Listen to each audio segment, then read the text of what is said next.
Treasure Island. Chapter 7. Jim Hawkins, I walked with Ben Gunn and we soon saw the fort. Your friends will be inside, Jim, said Ben. It might be the pirates, I replied. No, look at the flag. They will be good men, he answered. The fort was made by Flint. He was a clever man and he wasn't frightened of anyone, except Silver. Let's go inside, I said. I can't go in there, Gunn replied. I don't trust anyone. I'll wait for you. Remember what I told you. I can help you. Come and find me tomorrow.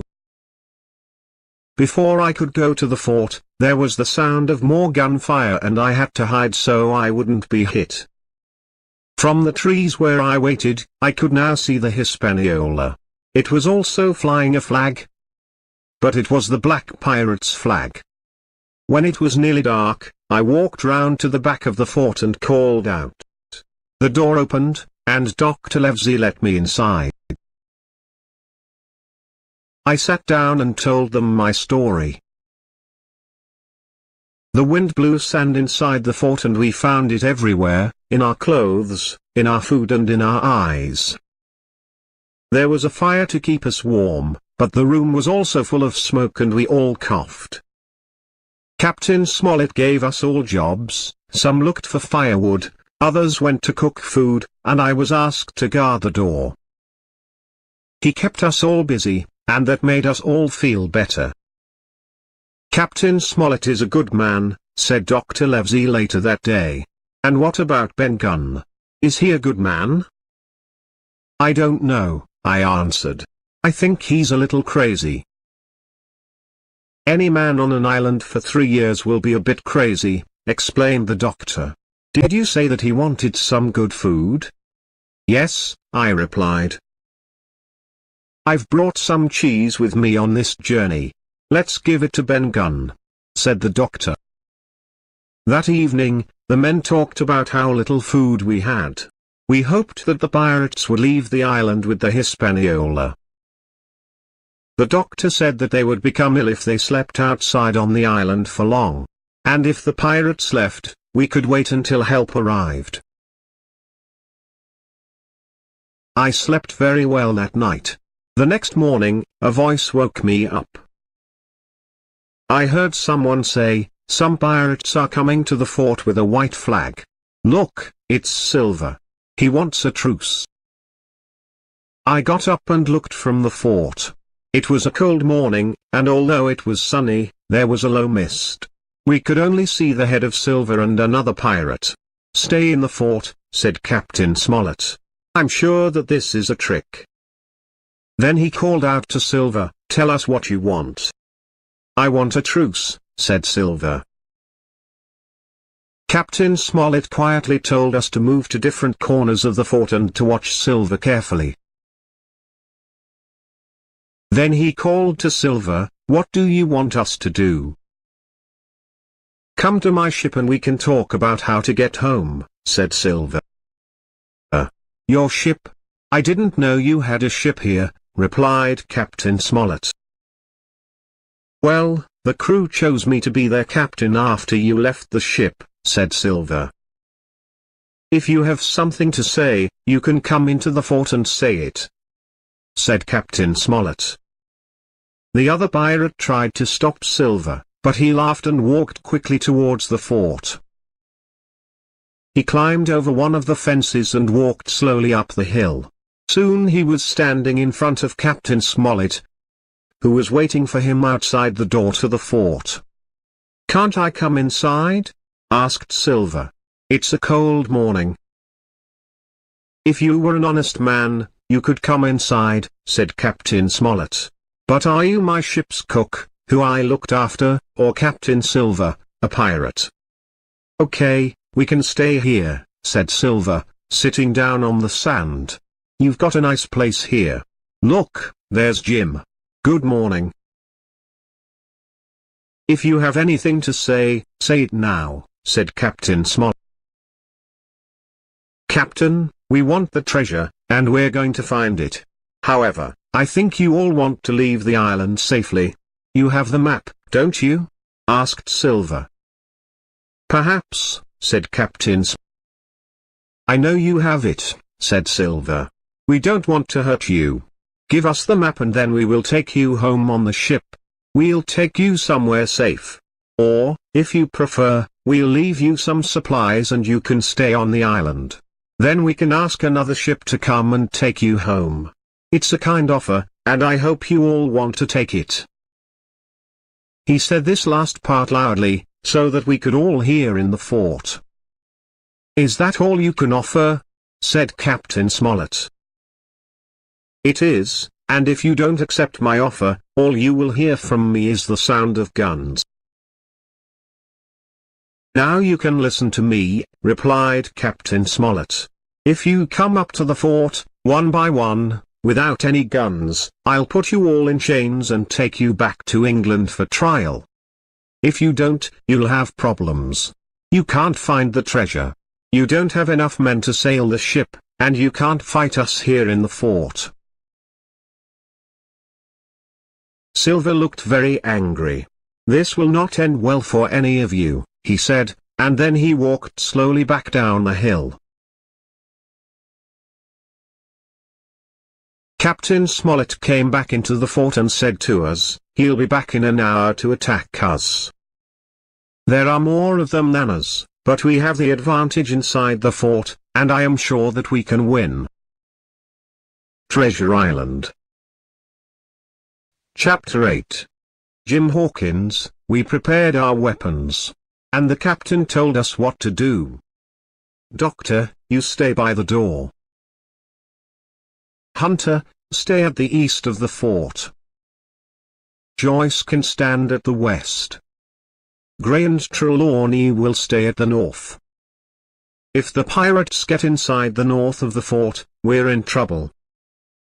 After an hour, Joyce said that he saw someone coming.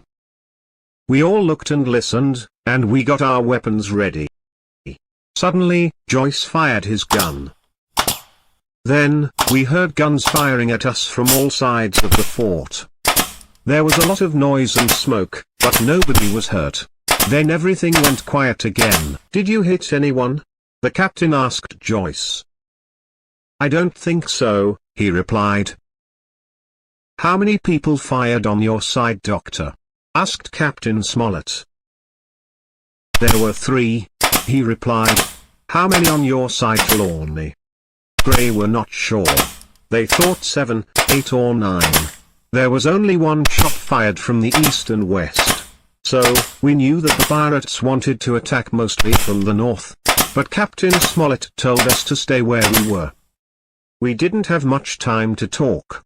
A group of pirates ran from the trees towards the north of the fort. And their guns started firing again. Some of the pirates tried to climb the fence. But Joyce shot 2 of them, and one ran back to the trees. However, 4 were now inside the fences. And 7 more continued to fire at us from the trees. Our men fired at the 4 pirates, but did not hit them. They were now running up the hill to the fort. And one of them climbed up and took Hunter's gun. Another ran in through the door, where the doctor killed him. Captain Smollett then told us to go to the other side of the fort. I ran there quickly, and suddenly found one of the pirates, Anderson, in front of me. He was going to attack me with his sword, but Gray saw him and killed him before I was hurt. At the same time, the pirates inside the fences were killed by our guns. I was safe, but others were not. Poor Joyce and Hunter were dead, and Captain Smollett was hurt. "Have the pirates gone?" asked Captain Smollett weakly. "Some of them have gone," said Dr. Livesey, "but 5 of them will never walk again." "That's good," said Captain Smollett. "There are fewer pirates for us to fight. I know that we can win." The pirates did not return that day, so we had time to eat and look after the people who were hurt. Dr. Livesey said that Captain Smollett would get better, but he should not walk or even talk if he didn't need to. In the early afternoon, Dr. Livesey took his hat and a gun, then he put the map in his pocket and left the fort. "What is he doing?" asked Gray when we saw him walk into the trees. "Is he crazy?" "The doctor has a plan," I said. "I think he's going to visit Ben Gunn." That afternoon, I thought about where the doctor was. I remembered how good it felt to walk through the trees and on the beach. It was much nicer than staying inside the hot fort. I decided to take some biscuits and a gun. I wanted to go down to the rocks where Ben Gunn said there was a boat. When nobody was looking, I quietly left the fort. I walked quickly towards the east of the island. It was now late afternoon, but the sun was still high.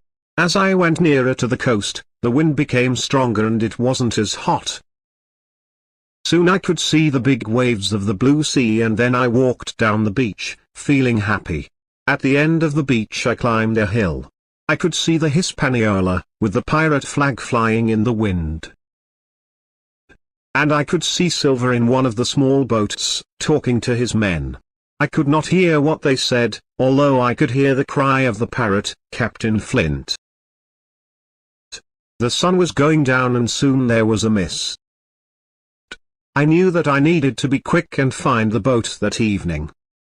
It took me a long time to walk to the white rock where Ben Gunn said his boat was. It was nearly dark when I finally found it inside a tent made of animal skins. It was badly made from old wood and it was very small, although I thought that it would be very fast on water. Now I had my own plan. I thought that I could go the Hispaniola in the night and cut the rope to the anchor. So, I ate my biscuits while I waited for it to become dark. When I stood up later, there was mist everywhere. I picked up the boat and carried it to the beach. In the darkness, I could just see a fire where the pirates were sleeping in the trees, and another distant light from the Hispaniola. I put the small boat into the water, and began my journey to the ship. I found that the boat was very difficult to steer, but the wind helped me to get to the Hispaniola. Soon, I was next to the big ship and I began cutting the thick anchor rope. I could now hear some of the pirates talking on the ship. One of the men was called Hans, but I did not know the other man. They both seemed angry. The rope finally broke, and I moved away from the ship. As I was leaving, I saw a light in one of the windows where the sailors were talking. I don't know why, but I decided to look into the window. I saw that Hans and the other pirate were fighting each other. I sat down in the boat, but I realized that the wind was taking me quickly out to sea. Now it no longer had the anchor rope, the wind was moving the Hispaniola, too. The wind took my boat into large waves. I closed my eyes and waited for a terrible end, dreaming of my home and the Admiral Benbow. The next thing I knew, it was light and I found myself in the boat on the southwest end of Treasure Island. The sun was up, but I couldn't see it because of the high cliffs on this side of the island. There were big waves hitting the rocks below, and it would be impossible for me to take the boat to the shore. I remembered that on the map, there was a place called Cape of Woods. This was a place of tall trees and it also had a beach. I would try to get there.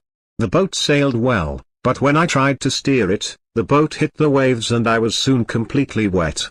I realized, however, that if I lay down in the boat, it found its way through the waves on its own.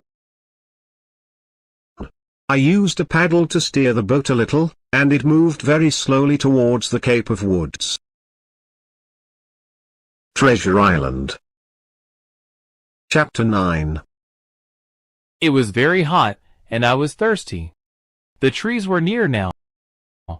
But before I could feel happy, I saw the Hispaniola sailing around.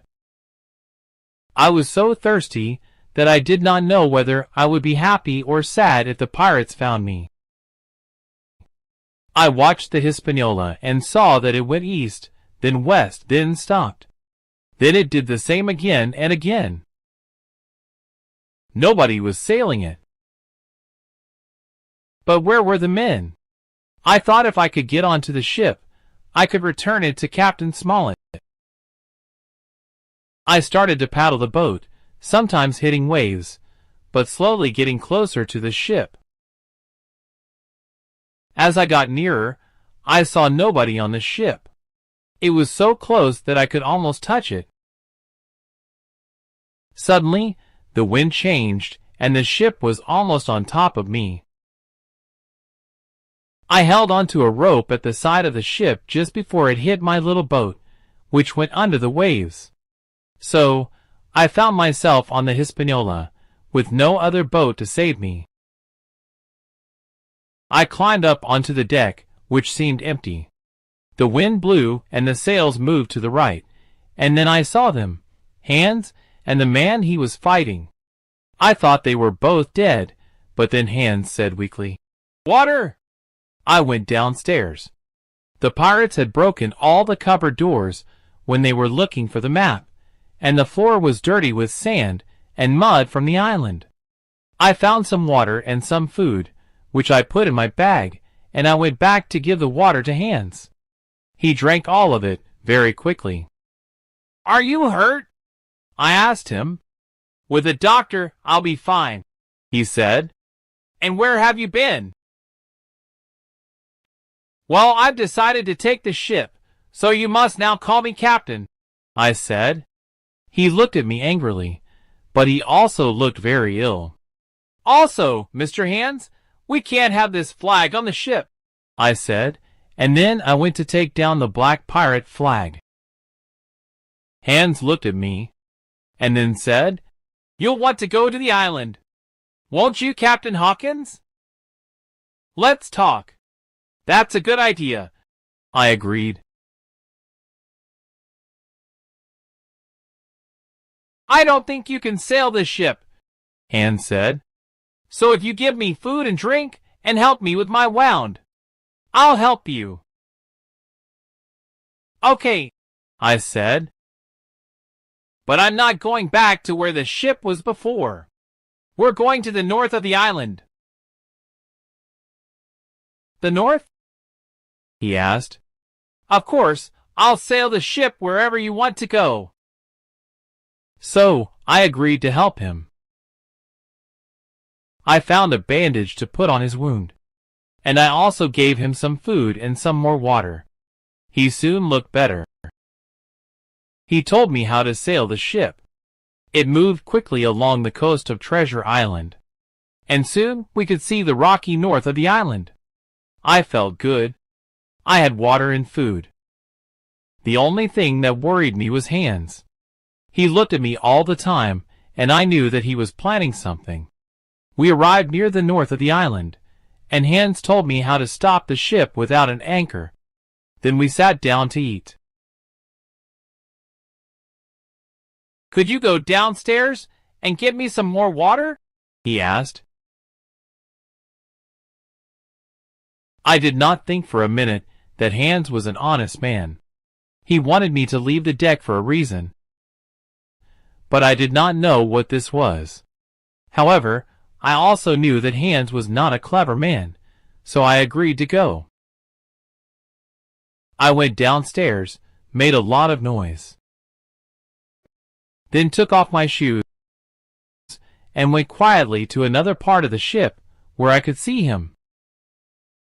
He was moving slowly and painfully across the deck, where he picked up a knife. He then hid the knife in his jacket and sat down where he was. Now I knew that he could move, that he had a weapon, and that he planned to hurt me. I did not know what he planned to do after that, but I knew that he could not hurt me until the ship stopped in a safe place near the island. I went back downstairs, put on my shoes, and returned with a bottle of water. Hans was sitting quietly, and took the bottle without saying thank you. Then he said, "Look, the wind has changed. If we move the ship now, we'll be safe." We had only 2 miles to go to the shore. It was difficult to get to the correct place on the coast, but Hans told me what to do. This part of the island was full of trees, and we could see the wreck of an old ship lying on a flat beach. "We can stop there on the beach," said Hans. I steered the ship slowly onto the beach, where it stopped with a low noise. I was so excited to arrive back at the island that I forgot to watch Hans. I suddenly turned round, and there he was, standing with a knife in his hand. I cried out, and he jumped at me. I moved quickly to one side, and he fell on the deck. Before he could stand up again, I took a gun from my jacket. However, the gun was wet from my journey, and it did not work. I was very angry with myself. I was surprised at how fast he could move with the wound in his leg. As he ran towards me, I got ready to run away from him again, and he stopped. I remembered a game that I used to play with my friends in Black Hill Cove. When one of us would try to catch the other, I was always good at this game, and I thought that I could easily run away from this older pirate with a bad leg. At that moment, a wave hit the Hispaniola. When the ship moved, we both fell over, and I nearly fell onto Hans. Before he could stand, I decided to climb up the mast of the ship, up in the sails. I had time to repair my gun, and soon it would be ready to fire again. Hans looked up at me and saw my plan. He, too, started to climb the sails, but he could only climb slowly because of his bad leg. Before he was near me, I had the gun ready. "If you come any closer, Mr. Hans, you will be dead." He stopped, and I could see he was thinking about what he could do. He said, "You've won." I started to laugh, thinking I was clever, when suddenly he threw something at me. His knife flew through the air and hit me in the shoulder. I was so surprised that, without knowing how, my gun fired. Hans gave a cry and fell down into the sea. I never saw him again. The knife passed through my shoulder into the wood of the mast, so I could not move. It hurt badly. It took a long time before I could think. When I finally looked at the knife, I saw that it only went through a small piece of skin. It was not difficult to take out. I climbed back to the deck and found a bandage for my wound. I was now alone on the ship, and it was nearly dark. I quickly took down all the sails I could reach and then jumped down into the shallow water. I walked onto the sand, leaving the Hispaniola half on the beach and half in the water. Treasure Island. Chapter 10. Jim Hawkins. At last, I was back on the island. The ship was safe from the pirates, ready for our men to go back to sea. I looked forward to telling my friends about my latest adventure and started to walk back across the island. I remembered the map, so I knew how to return to the place where I had met Ben Gunn for the first time. As I continued, it was very dark. It was difficult for me to find my way, but the light of the moon helped me. When I was near the fort, I went more slowly. I did not want my friends to think I was a pirate. I saw a red light through trees. What was it? Then I saw that there was a big fire next to the fort. I thought that this was unusual, as Captain Smollett was always very careful not to waste wood for the fire. I quietly went back inside the dark fort, and I was very pleased to hear the men inside talking quietly. However, I realized that they were not good guards because nobody saw me return. I was about to climb into my bed when I heard the words, "Who is it? Who is it?" I realized that it was Captain Flint, Silver's parrot. Everyone in the room woke up, and I heard someone call out, "Who's there?" It was Long John Silver. I turned to run away, but I ran into a man who held on to me. I was trapped. "Bring a torch, Dick," said Silver. When he returned with a torch, I could see inside the room. I realized that the fort was now full of pirates. Our food was on the table, too, but I could not see any of my friends. Was it possible that they were all dead? There were 5 pirates standing in the room. Another pirate lay in bed. He looked badly hurt. Silver looked tired. His parrot was on his shoulder, and his clothes were dirty. "So, Jim Hawkins," said Silver, "it's nice of you to visit us.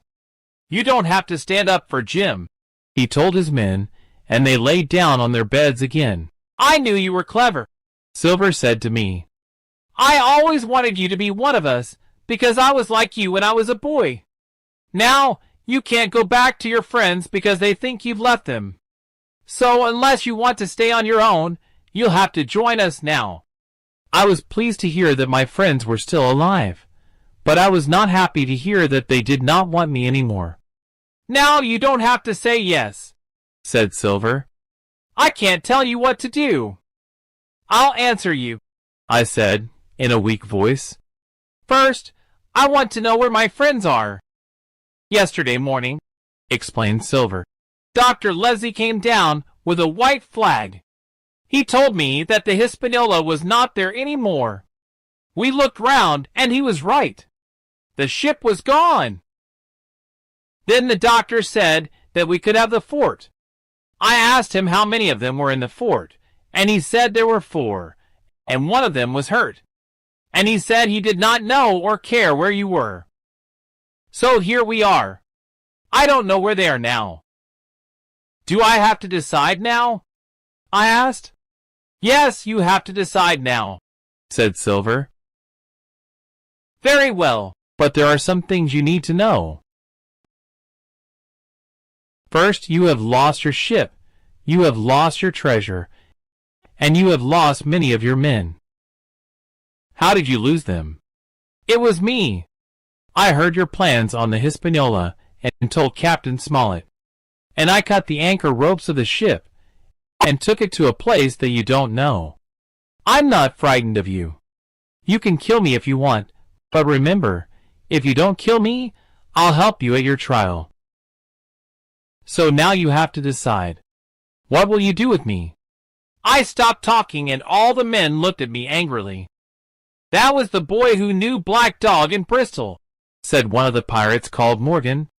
"And he was the boy who got the map from Billy Bones." Morgan then stood up with a knife. "Stop!" called Silver. "Do you think that you're the captain now? You do as I say." Morgan and the other pirates were quiet. "I like this boy," Silver continued. "I've never seen a better boy than him. He's more of a man than any of you." The other pirates did not look happy, and they started to talk quietly to each other. "What are you saying?" said Silver. "We don't like all of your rules," said one of the pirates. "We're going to talk together without you. You can't stop us." Soon all the men left the room, and only Silver and I remained. "Listen, Jim," said Silver. "I don't think that they want me to be the captain anymore. But I can look after you if you look after me. Do you mean that they want to kill you? They don't need me now that I don't have the ship. But if you save me, I can save you." I was surprised to hear this. He was the leader of the gang of pirates, and now he wanted the help of a boy. "I'll do what I can," I told him. "You're a good boy," he said. "I know you've got the ship safe somewhere. I don't know how you did it, but you did. Remember, I'm now with Mr. Trelawney and his men." "So why did the doctor give me the map, Jim?" He saw that I was surprised. "Yes, he gave it to me. He must have a plan, you know. Let's hope it's a good one." I looked out of the fort and saw the pirates talking in a group. One of the men had some paper, and a knife, and the others were watching him. Then they started to walk back towards us. "They're coming!" I told Silver. "Let them come," he said. Treasure Island. Chapter 11. Jim Hawkins. The pirates walked in through the door. One of the men was holding a piece of paper, and he nervously walked forward to give it to Silver. Silver read it. "So I'm not the captain now, is that it?" he said. "Can I have the torch for a minute, so I can read it better?" "Don't try your tricks on us," said one of the pirates called George. "I'm still the captain until you tell me why I shouldn't be," said Silver. "We can tell you," said George. "First, your plans haven't worked. Second, you let Trelawney and his men leave the fort, and we're sure that they have a plan.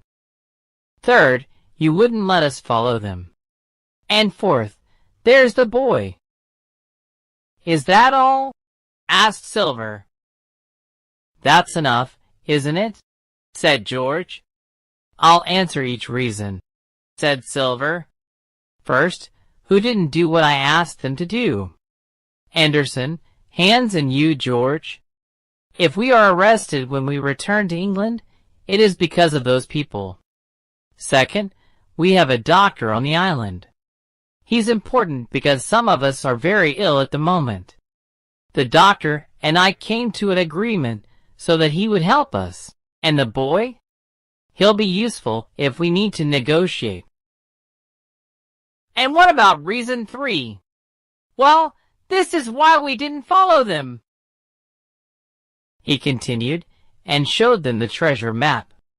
I was very surprised, and I did not understand why the doctor had given the map to him.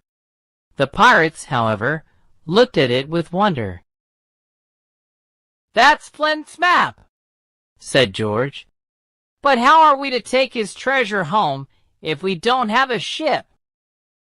"Listen, George," said Silver. "You lost my boat, but I can find the treasure. So who should be captain now?" "Silver's right," said Morgan, and the other pirates agreed. Silver was still the captain. The pirates now seemed happy, except for George. Silver made him guard the fort all night, while the other men laughed and sang. I lay down and thought about Silver. I understood that he was very clever. He knew how to be friends with all the pirates, at the same time as only thinking about himself. He would do and say anything to stay safe. The next morning, a voice woke us all up, and I mean all of us, even George, the guard. It was Dr. Leslie calling us. I was very happy to hear him, but also worried. I had left my friends, and now I was with Silver's gang. What would Dr. Leslie think? "Good morning, Doctor," said Silver. "Come in. George will open the door for you. We've got a surprise for you, too." "Do you mean Jim?" asked Dr. Leslie. He looked surprised as he came near us. "That's right," said Silver. The doctor did not speak for some time. Then he said, "Let me see your patients." He walked into the fort and, with a small nod to me, walked up to the ill pirates. He talked to them as if they were any English patient, although he knew they were all dangerous men. "I hope you took your medicine," he said to George. "Yes, sir, I did," he replied. "Good, because now I'm a pirate's doctor. I want to keep you all healthy so we can get you back to England for trial," he said. The pirates looked at each other, but they said nothing. "Dick doesn't feel well," said Morgan. "Let me look at you," the doctor replied. "Yes, you have malaria. That's what happens when you sleep outside on an island like this. I'm surprised that a clever man like Silver didn't realize." He gave Dick some medicine, then said, "Now I'd like to talk to the boy, please." "No," said George. "Be quiet," shouted Silver. "Doctor, you've been kind to help us with our medicine, so you can talk to the boy. But first, he must promise not to run away." I agreed. "Good. Now you can go outside, Doctor, and you can talk to the boy through the window." "He can stay inside," said Silver. When the doctor went outside, the other pirates told Silver that they were not happy that the doctor could talk to me. Silver reminded them they did not know where the treasure was yet. They needed my help, and perhaps the doctor's help as well, until the time was right. Silver took me to a window where I could talk to the doctor. When he knew the pirates could not hear, he spoke to the doctor, but he sounded different. "Tell the others that I helped you, Doctor," he said. "The boy will tell you how I saved him, too. If you help me, you will also help the boy stay safe." "I think you're frightened," said Dr. Livesey. "I'm not frightened," said Silver, "but I know you're a good man, and you'll see the good in me. Now I'll let you and Jim talk." Silver walked away and sat down, where he could not hear us. "Jim, what happened? Why did you leave us when we needed you?" the doctor asked me. I felt very bad and started to cry. "I'm sorry, Doctor. I was wrong. They were going to kill me, but Silver saved me. I must stay here now."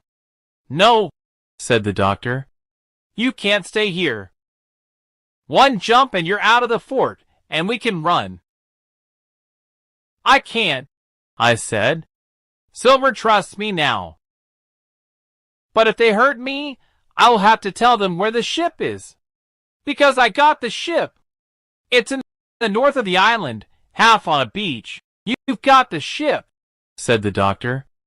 I quickly told him my story. "You've saved our lives many times on this journey," said the doctor. He then turned to Silver. "It'll be dangerous to look for that treasure, Silver," he said. "Don't try to find it. But I can only save my life and the boy's life if I find it," Silver replied. "Okay, then keep the boy close to you. If you need help, shout. Goodbye, Jim," he said, and left the fort. "We can look for the treasure now, Jim," said Silver. "You stay close to me. We'll look after each other." Treasure Island. Chapter 12. Jim Hawkins. Silver went back to the pirates and said, "I've found out that the doctor's men have the ship. I don't know where it is, but when we find the treasure, we'll find the ship. That will give us the advantage. We'll keep Jim with us before then. When we go home, we can leave him on the island." The pirates looked happy with this news, but it worried me. What was Silver really planning? When he found the treasure, was he going to help Dr. Livesey and Mr. Trelawney? Or these terrible pirates? I did not know. We all left the fort. The pirates were carrying supplies, spades, and their weapons. We then got into the small boats and looked at the map to see where we should go. We took the boats down a river. Then we left them and walked through some tall trees. The pirates attached me to Silver with a rope so that I could not escape, and we walked up a hill. We walked for many hours. It was very hot, but this side of the island was very beautiful, with many flowers and birds. Then we heard a shout. Morgan was looking at something with a frightened face. It was the skeleton of a man lying on the ground. "The skeleton is pointing north," said Morgan. "He is," said Silver. "I think this was one of Flint's games. He killed the man and put him there. Flint was a terrible man," said Morgan. The pirates looked worried, and when we continued, they were much quieter. Suddenly, we heard a voice singing from the trees in front of us. "That sounds like Flint," said George. Flint's dead, said Silver. It is someone playing a trick. Then the voice called out, McGraw, bring me a drink, please. That was what Flint said just before he died, said Morgan. Now the pirates all looked very frightened. Listen, men, said Silver. There's a lot of treasure near here. I don't think that was Flint. I think it was Ben Gunn. I thought he was dead, too, but I'm not frightened of him, said George. The pirates looked happier and continued walking, although Dick looked tired and ill. Soon we saw a very tall tree. The tree was on our map, and we knew that we were now close to the treasure. I could see that all the pirates were excited. Silver, too, looked different. His eyes looked crazy and dangerous, and I thought he would do anything to go home safely with the treasure. The pirates all ran to the bottom of the tree. George was in front of them, but he suddenly stopped with a cry. Look, he said. We saw what he was pointing at. Near the bottom of the tree, there was a big hole in the ground. Someone had been there before us. The treasure was gone. The pirates said nothing, but I could see that Silver was already making a plan. Take this and be ready for trouble, he said quietly, and he gave me a gun. Then the pirates all jumped into the hole and started digging with their spades. Perhaps there was treasure still there.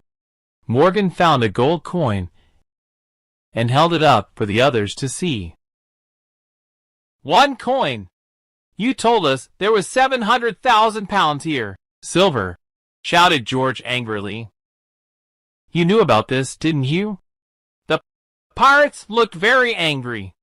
They climbed out of the other side of the hole, looking dirty and hot. Let's get them, men, said George. Suddenly, there was the sound of guns from the trees.